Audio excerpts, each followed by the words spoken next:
স্কিনৰ পৰা কলা দাগ দূৰ হ'বৰ কাৰণে স্কিনখনৰ পৰা বলি ৰেখা দূৰ হ'বৰ কাৰণে স্কিনখন টাইট কৰি ৰাখিবৰ কাৰণে স্কিনখন গ্লো হ'বৰ কাৰণে আপোনালোকে এই নেচাৰেল ফেচিয়েলটো সপ্তাহত এবাৰকৈ কৰি চাবচোন দেখিব আপোনালোকৰ স্কিনৰ পৰা বলি ৰেখা দূৰ হৈছে স্কিনখন খুব ধুনীয়া গ্লো হৈছে স্কিনখনত যদি দাগ আছিলে সেই দাগবোৰ লাহে লাহে দূৰ হ'ব আৰু আপোনালোকৰ স্কিনখন একদম টাইট হৈ যাব Hi friends, আপোনালোক সকলোকে মোৰ অসমীয়া হাউস চেনেলৰ নতুন এটা ভিডিঅলৈ স্বাগতম জনালো আশা ৰাখিছো আপোনালোক সকলো ভালে আছে আমাৰ স্কিনখন ক্লিন গ্লোইং হ'ব লাগে আমাৰ স্কিনখনত বলি ৰেখা আহিব নালাগে আমাৰ স্কিনখন টাইট হৈ থাকিব লাগে আৰু আমাৰ স্কিনখনত দাগ একো থাকিব নালাগে তেনেকুৱা স্কিনখন আমি সকলো মহিলাই বিচাৰো নহয় জানো আৰু তাৰ কাৰণে আমি পাৰ্লাৰলৈ গৈ হাজাৰ টকা খৰচ কৰি এটা কেমিকেল যুক্ত ফেচিয়েল কৰি আহো আৰু সেই ফেচিয়েলটো আমি ঘৰতে থকা সাধাৰণ নেচাৰেল বস্তুবোৰেও কৰিব পাৰো যিটোৰ পৰা আমাৰ স্কিনত একো সাইড ইফেক্ট নহব আৰু সেই কাৰণে মই আজি আপোনালোকলৈ লৈ আহিছো খুব বঢ়িয়া এটা নেচাৰেল এলোভেৰা ফেচিয়েল যিটো ফেচিয়েলে আপোনালোকৰ স্কিনখন গ্লোইং কৰিব আপোনালোকৰ স্কিনখন সাফাও কৰিব আপোনালোকৰ স্কিনখনত দাগ নোহোৱা কৰিব আপোনালোকৰ স্কিনখনত বলি ৰেখা যদি পৰিছে বলি ৰেখা দূৰ কৰিবলৈ সহায় কৰিব স্কিনখন টাইট কৰি ৰাখিব যদি আপোনালোকৰ এজটো 30 ক্ৰস কৰিছে এই ফেচিয়েলটো আপোনালোকে সপ্তাহত এদিনকৈ কৰি যাব তে আহক স্টাৰ্ট কৰো এই নেচাৰেল এলোভেৰাৰ ফেচিয়েলটো এই নেচাৰেল এলোভেৰাৰ ফেচিয়েলটো স্টাৰ্ট কৰা আগতে আপোনালোকলৈ এটা ৰিকুৱেষ্ট আছে আপোনালোকে যদি মোৰ এই নেচাৰেল এলোভেৰাৰ ফেচিয়েলটো ভাল পায় তেতিয়া হলে সোনকালে মোৰ অসমীয়া হাউসৱাইফ চেনেলটো সাবস্ক্ৰাইব কৰিবলৈ হলে আপোনালোকৰ মোবাইলৰ স্ক্ৰিনৰ তলতে থকা সাবস্ক্ৰাইব বাটনটো টিপি দিব ওচৰতে এটা বেল ওলাব বেলটো টিপি দিব তেতিয়া মোৰ আহিবলগীয়া সকলোবোৰ ভিডিও নটিফিকেশন আপোনালোকলৈ যাব আৰু আপোনালোকে বঢ়িয়াকৈ ভিডিওসমূহ চাই থাকিবলৈ পাব এই ফেচিয়েলটো মই 4টা ষ্টেপত কৰিম তে আহক চাও এই 4টা ষ্টেপৰ প্ৰথম ষ্টেপটো এতিয়া মই এই ফেচিয়েলৰ ফাৰ্স্ট ষ্টেপটো ষ্টাৰ্ট কৰিম ফাৰ্স্ট ষ্টেপটোত কৰিম ক্লিনজিং কৰিবলৈ আমাক লাগিব প্ৰথমে এলোভেৰা জেল এতিয়া মই এলোভেৰা জেল লৈছো এয়া আধা চামুচৰ জোখাৰে এই আধা চামুচ এলোভেৰা জেলৰ লগত এতিয়া মই মিক্স কৰিম অকনমান মৌ লম 3-4 টোপাল মানৰ জোখাৰে ইয়াৰ লগত এতিয়া মই লম অকনমান নেমু ৰস নেমুৱে আমাৰ স্কিনখন ক্লিন কৰিবলৈ সহায় কৰে দাগ দূৰ কৰিবলৈ সহায় কৰে নেমু ৰস লৈছো মই 4-5 টোপাল মান এতিয়া গুটেই কেইটা বস্তু এনেকৈ মিক্স কৰি লম মিক্স হৈ গল হৈ যোৱাৰ পাছত এতিয়া ক্লিন কৰিম এখিনি লগাই লম মুখত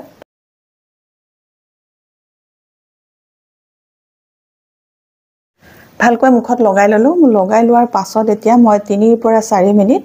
এনেকৈ লাহে লাহে মুখখন মাসাজ কৰিম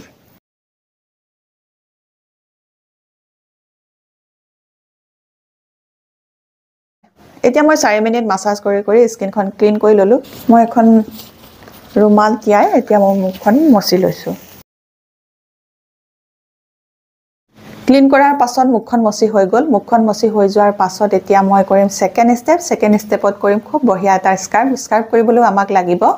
এলোভেৰা জেল মই আকো লৈছো আধা চামুচৰ জোখাৰে আধা চামুচ এলোভেৰা জেল ললো এতিয়া মই ইয়াৰ লগতে মিক্স কৰিম আধা চামুচৰ জোখাৰে পিচি লোৱা চেনি মই চেনিটো পিচি এনেকে টেমা এটাত ভৰাই থৈ দিছো আৰু ইয়াকে এতিয়া মই ব্যৱহাৰ কৰিম আপোনালোকেও পিচি লোৱা চেনি লব গোটা চেনি নলব চেনিটো আপোনালোকে পিচি লব আধা চামুচৰ জোখাৰে মই এয়া পিচি লোৱা চেনি এলোভেৰা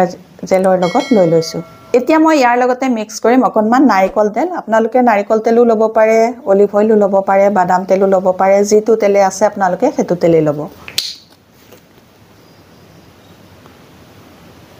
নাৰিকল তেল মই 6-7 টোপাল মান লৈ লৈছো গুটেই কিটা বস্তু এতিয়া মই মিক্স কৰি লম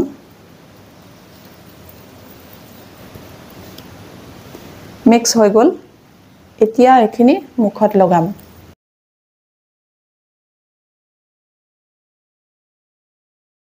এতিয়া লগাই ললো লগাই লোৱাৰ পাছত এতিয়া মই 3 পৰা 4 মিনিট আকৌ মাসাজ কৰিম এলোভেৰা জেল চেনি আৰু নাৰিকল তেল আপোনালোকে এনেকৈ মিক্স কৰি লব মিক্স কৰি লৈ এটা ভাল স্কাৰ্ফ তৈয়াৰ কৰি লব লৈ বলে আপোনালোকে 2 পৰা 3 মিনিট এনেকৈ স্কিনখন খুব ভালকৈ মাসাজ কৰিব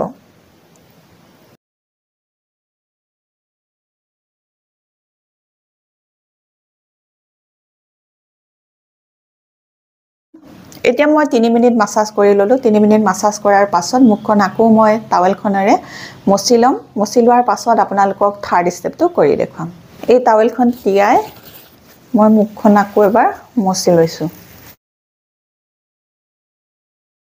মুখখন মচি হৈ গল এতিয়া কৰিম থাৰ্ড ষ্টেপটো কৰিবলৈ মুখ লাগিব আকৌ এলোভেৰা জেল আকৌ মই ললো এলোভেৰা জেল এয়া আধা চামুচ এই এলোভেৰা জেলৰ লগত এতিয়া মই মিক্স কৰিম অকনমান গোলাপ জলো আধা চামুচৰ জোখাৰে লৈছো এতিয়া মই ইয়াতে মিক্স কৰিম আধা চামুচ কেঁচা গাখীৰ গোটেই কেইটা বস্তু খুব ধুনিয়াকৈ মিক্স কৰিব মিক্স কৰাৰ পাছত তৈয়াৰ হৈ যাব খুব বঢ়িয়া এটা মাসাজ ক্ৰীম এতিয়া এই মাসাজ ক্ৰীমটোৱে মাসাজ কৰিব লাগিব 7 পৰা 10 মিনিট এনেকৈ লগাই লম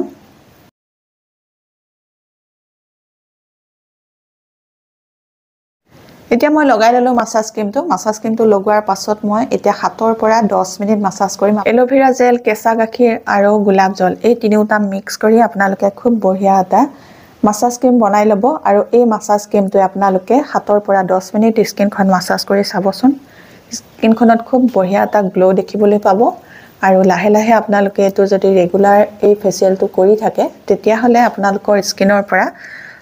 বডি ৰেখাও দূৰ হ'ব আৰু স্কিনখন টাইট হৈ যাব স্কিনখনৰ পৰা কলা দাগ দূৰ কৰিব পাৰিব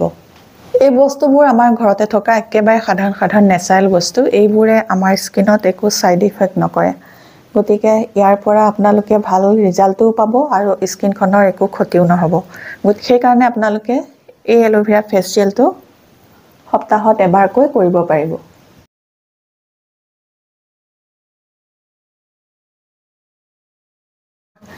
এতিয়া মোৰ হৈ গল 10 মিনিট মাসাজ কৰি 10 মিনিট মাসাজ কৰাৰ পাছত আকৌ মই তিতা ৰুমাল খনেৰে মুখখন মচি লৈ আপোনালোকক একেবাৰে শেষৰ ষ্টেপটো দেখাই আছো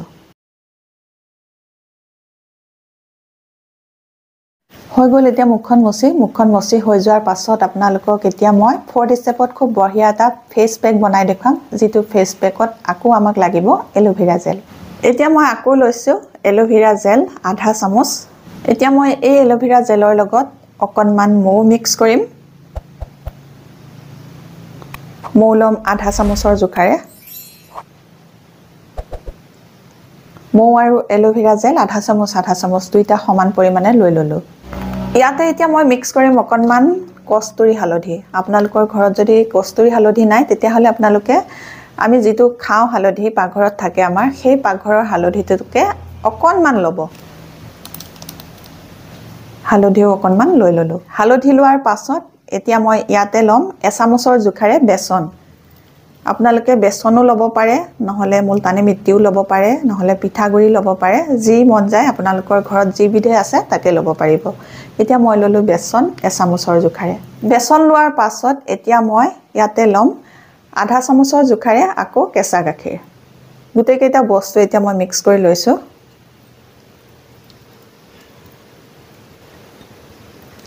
তৈয়াৰ হৈ গল খুব বঢ়িয়া এটা ফেস পেক যেটো ফেস পেকে আমাৰ স্কিনখনত কলা দাগ দূৰ কৰিব পাৰিব স্কিনখন টাইট কৰি ৰাখিব স্কিনখনৰ গ্লো আহিবলৈ সহায় কৰিব এতিয়া মই এয়া মুখত লগাম এই এলোভেৰাৰ ফেচিয়েলটো আপোনালোকে প্ৰথমবাৰ কৰাৰ পাছতে ইয়াৰ পৰা খুব বঢ়িয়া এটা ৰিজাল্ট দেখিবলৈ পাব আপোনালোকে চাৰিটা ষ্টেপ কৰাৰ পাছত মুখখন ধোৱাৰ পাছত স্কিনখনৰ গ্লো দেখি আপোনালোকৰ মনটো ভাল লাগি যাব এতিয়া মই ফেস পেকটো মুখত ভালকৈ লগাই ললো লগাই লোৱাৰ পাছত এতিয়া এটো আপোনালোকে 15 পৰা 20 মিনিট এনেকৈ মুখত লাগি থাকিবলৈ দিব তাৰ পাছত আপোনালোকে ঠাণ্ডা পানীৰে মুখখন ধুই দিব মুখখন ধোৱাৰ পাছত আপোনালোকে নিজৰ যেটো ক্ৰীম লগাই ময়শ্চাৰাইজাৰ লগাই হেতু লগাব লগোৱাৰ 15 মিনিট পাছত আপোনালোকে সানস্ক্ৰীন লগাব এনেদৰে আপোনালোকে এই এলোভেৰাৰ ফেচিয়েলটো সপ্তাহত এবাৰকৈ কৰি চাবচোন দেখিব আপোনালোকৰ স্কিনখনত খুব ধুনিয়া গ্লো আহিছে লাহে লাহে স্কিনত পৰা কলা দাগ দূৰ হ'বলৈ ধৰিছে আৰু স্কিনখনৰ বলি ৰেখা দূৰ হ'ব এলোভেৰাৰ এই ফেচিয়েলটো আপোনালোকে নিশ্চয় ভাল পাইছে যদি ভাল পাইছে সোনকালে মোৰ অসমীয়া হাউসৱাইফ চেনেলটো সাবস্ক্ৰাইব কৰিব আৰু আপোনালোকৰ ফ্ৰেণ্ডৰ লগত এই ভিডিঅটো শেয়াৰ কৰিব নতুন এটা ভিডিঅৰ সৈতে নতুন এটা টিপছৰ সৈতে আপোনালোকৰ মাজলৈ আকৌ আহি আছো তেতিয়ালৈকে নমস্কাৰ আজিলৈ আহো